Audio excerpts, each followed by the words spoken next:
بسم الله الرحمن الرحيم الحمد لله رب العالمين والصلاة والسلام على رسول الله وعلى آله وصحبه أجمعين اللهم افتح علينا بحكمتك وانشر علينا برحمتك يا ذا الجلال والإكرام. Before we begin, I want to express my thanks to the excellent authorities of this mosque for their very generous permission to allow our sisters who are with us to sit here at our side. And I want to ask all of our brothers to observe correct etiquette. Our topic tonight is extremism. In a global context, I'm not really sure if we'll get there. It's a big topic. Technically speaking, this is a lecture, but I'm not here to lecture to you. I'm not here to tell you what is what. I'm here for us to look at this phenomenon and, if time permits, to discuss it. Because this is the issue of the time, isn't it? This is what we see in the newspapers. This is what we hear about. So this is an important topic. And it is a very difficult topic. It is a very complicated topic. How many of you have heard of Walt Disney? Everybody. Amazing. So what we want to begin with is getting beyond pure Walt Disney. And much of what is said about terrorism and extremism is pure Walt Disney. It has nothing to do with reality. And when we look at this phenomenon, we have to look at it honestly. And we have to look at it from all perspectives. And we have to look at the parts that are ugly, and we have to look at the parts that drive people to these things. And only when we begin to talk about this honestly can we arrive at a solution, in my opinion. What do you think of when you hear the word extremism? A rhetorical question. I don't expect you to answer the question. I like to ask questions and answer them myself. But when I think of extremism as a Muslim, I think, and probably you're the same, of the middle way, which is the way of our Prophet, sallallahu alaihi wasallam. Is it not? Which is as-sirat al-mustaqim, ummatun wasat, the middle nation. God made us a moderate nation, did he not? He made us ummatun wasat, so that we could be what? Shuhada ala nas, so that we could bear witness over mankind, humankind, and so that the Prophet could bear witness over us. And that's what we are. That's what we have been. And that's what we will be. We are ummatun wasat. So when we talk about extremism, we're talking about something that is not in the middle, that's at the extreme, this extreme or that extreme. And from our perspective, it's wrong. Because Islam is in the middle. Islam is just. Islam is fair.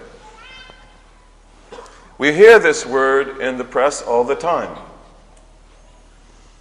So sometimes I ask myself, but what does the other side mean when they use that word?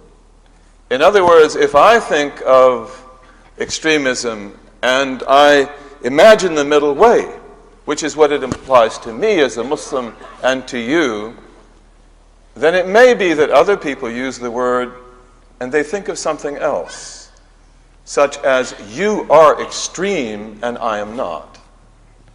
That you are incorrect and I am not. That you are guilty and I am not. that the burden's on you and it's not on me. And if that's what is meant by extremism, then I think that's very difficult for all of us to accept. And so when we look at this issue, we do have to look at it honestly, objectively, and we also have to define terms. That any time that someone uses a term with regard to us or themselves, let us know what that term actually means. What do you understand by that, and what do I? As you know, jihad is part of our religion. And jihad has rules of engagement. And jihad is noble. And jihad is a million things. It can be battle with rules of engagement for a just cause. It can be a woman delivering in pregnancy. Jihad means, at its root, three things. That it's difficult, and you have to exert yourself. And it means that the object is good. The goal is good. The thing that you want is worth striving for. And of course, one way to do that in certain situations is in struggle. And no Muslim denies that. That's something very obvious. But we have rules of engagement. There are certain things that we do not do, that we cannot do by the law. And the kind of terrorism that we have seen, radical terrorism that we have seen in recent decades, is unknown in the history of our ummah. This is something very recent. We don't have that parallel in the past. And you could even say that most of it begins in 1983. 1983 and after that. And the inspiration for a lot of that radical terrorism doesn't come from Islam. It comes from leftist ideology. It is leftist techniques. Now, what we want to talk about is what drives people to do that kind of thing. It's not enough just to say that's wrong and it shouldn't be done. It's also necessary for us to consider that what drives people to these limits, what makes this happen. And as the brother said, we have a long history, an ancient legacy, and we have seen much worse in the past. We have seen much worse. But you might agree that in the past we had greater self-confidence. Maybe we had greater faith. Maybe we were able to confront the situations that were before us in a wiser way. But we've seen our history is a long history, and we are a patient people, and we are people that has to adhere to the way of our Prophet sallallahu alaihi wasallam. Islam is historically the middle way. We have seen extremes in our history, but always we come back to the middle way. We always come back to that. It's like the gyroscope of Islam. We may go a little bit this way, we may go a little bit that way, but the situation corrects itself, and ultimately we come back.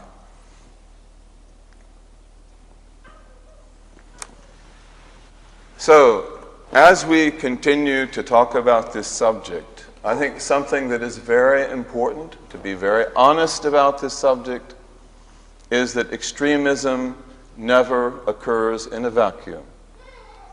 So this is something that we have to be very clear about.